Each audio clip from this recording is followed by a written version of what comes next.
इनसे ताकतवर दुनिया में कुछ भी नहीं है। सब कुछ इसी की गोद में पलते हैं, बड़े हैं।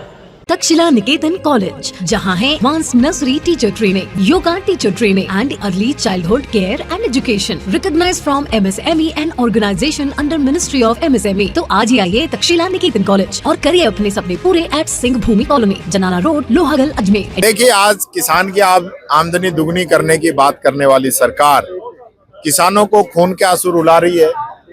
किसानों को खाद जो है वो नहीं मिल पा रहा है, लाठियां पड़ रही हैं। और दूसरी तरफ खाद जो मिल रहा था वो नकली मिल रहा था। यहाँ के तो केंद्रीय राज्य मंत्री हैं भारत सरकार के अंदर, वो स्वयं इस विभाग के मालिक हैं। उनके होते हुए उन्हीं के लोकसभा क्षेत्र के अंदर फर्जी खाद मिले, ये बड़ी गंभीर विषय है। और ये खाद यही नहीं, और जगह भी फर्जी मिला है। तो किसान को बीज नकली, खाद नकली, फसल का मुआवजा पूरा नहीं। और यहाँ डेयरी के अंदर हम आए हैं, 5 रुपए हमारी सरकार ने बोनस के शुरू किए थे, वो 5 रुपए भी इन लोगों के रोक रखे हैं। दूध संबल योजना जो यहाँ चल रही थी, उस 8 महीने से पैसे नहीं मिल रहे हैं। और यहाँ अजमेर ही नहीं, पूरे राजस्थान के अंदर। तो इनको बड़े लोगों को देने के लिए तो पैसे हैं, लेकिन गरीब को पेंशन, किसान को दूध का बोनस या बच्चों को स्कॉलरशिप, ये देने के लिए इनके पास पैसे नहीं है।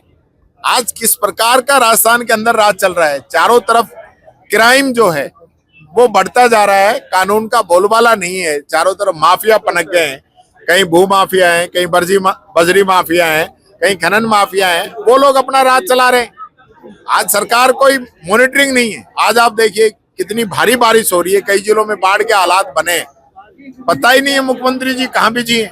दिल्ली जाने को समय है, बाढ़ पीड़ितों से मिलने का समय नहीं है, उनकी व्यवस्था कराने का समय नहीं है। कोई व्यवस्था सरकार की तरफ से नहीं कराई जा रही है, कोई राहत सामग्री नहीं भेजी जा रही है। जो स्थिति ऐसी हो गई है कि सबको अपने खुद के हाल पे छोड़ दिया है। सड़कें टूट चुकी, कोई मरम्मत का काम नहीं, नालों की कोई सफाई समय पे हुई नहीं, शहर सड़ रहे हैं, बीमारियां फैल रही है, हॉस्पिटलों में डॉक्टर नहीं है, डॉक्टर हैं तो दवाइयां नहीं है, ये हालत हो रही है। देखिए, वोट चोरी गंभीर विषय है। राजस्थान ही नहीं, पूरे हिंदुस्तान के अंदर इन लोगों ने वोट चोरी की है। और वोट चोरी करके लोग सत्ता के अंदर बैठे हैं। राहुल गांधी जी ने प्रेस कॉन्फ्रेंस करके 1 लाख फर्जी वोट दिखा दिए, उसके बाद क्या बचता है? एक सबूत के साथ। और ये लोग राहुल गांधी जी के पीछे लग रहे हैं। जाइए ना बिहार में, जाके देखिए किस प्रकार से जनता का समर्थन राहुल गांधी जी को, इंडिया गठबंधन को वहां पे मिल रहा है। सब लोग जो है उनके समर्थन में आ गए हैं। और मैं ये कहना चाहूंगा, ये वोट चोरी से बनी हुई सरकार है, इसको सत्ता छोड़नी पड़ेगी। राहुल गांधी जी जिस मिशन के अंदर निकले हैं, वो जनता के बीच में जा रहे हैं, जनता की आवाज बने हैं। भारत जोड़ो यात्रा राजस्थान से होकर निकली थी, आपने देखा होगा किस प्रकार से जनता का उनको समर्थन मिला था।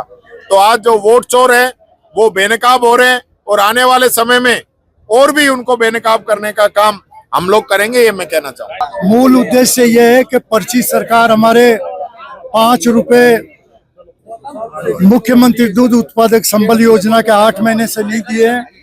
दूसरा, 1 वर्ष से हमको वो उनका जो है मिड डे मील के पाउडर के पैसे नहीं मिले हैं। भर्तियां हमारी बाकी है 2,500, वो नहीं कर रहे हैं। और डेयरी को कृषि में जोड़ने का हमारा टारगेट है। और ऐसे ही हम जो IAS IPS की तरह से इंडियन डेयरी सर्विस 5 प्रमुख मांगे मांगी है। मानेगी तो ठीक है, नहीं तो विधानसभा में हमारे साथ उठाएंगे न्यूज को, अपन देख लें। रामचंद्र चौधरी साहब का जो प्रोग्राम है उसमें जन सैलाब उमड़ पड़ा। ये साइन है कि इस सरकार की उल्टी गिनती शुरू हो गई है। और विशेष रूप से पशुपालक, किसान बहुत त्रस्त है इस सरकार से, डबल इंजन की सरकार से। और अजमेर में तो ट्रिपल इंजन भी है।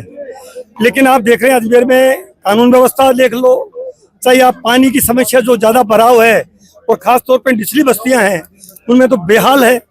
और अब तो पहली बार अजमेर में दिख रहा है कि जो आना सागर का इलाका है वहां भी पानी की भारी दिक्कत है। और करप्शन की तो हदें पार हो गई है। जो सरकार ये नारा देके आई थी कि हम भ्रष्टाचार मुक्त शासन देंगे, क्या हो गया इनको? आए दिन बातें करते हैं कि हम भ्रष्टाचार मुक्त, पूरी सरकार भ्रष्टाचार के आकंठे में डूबी है। और वोट चोरी तो अजमेर में इसका खुलासा होगा। कौन सी विधानसभा क्षेत्र में कितने वोट चोरी हुए हैं कैसे डबल वोट है, किसका नाम कटा, इसका हमने सघन अभियान चला रहे हैं। आपको जल्दी अजमेर में भी रिजल्ट मिलेंगे।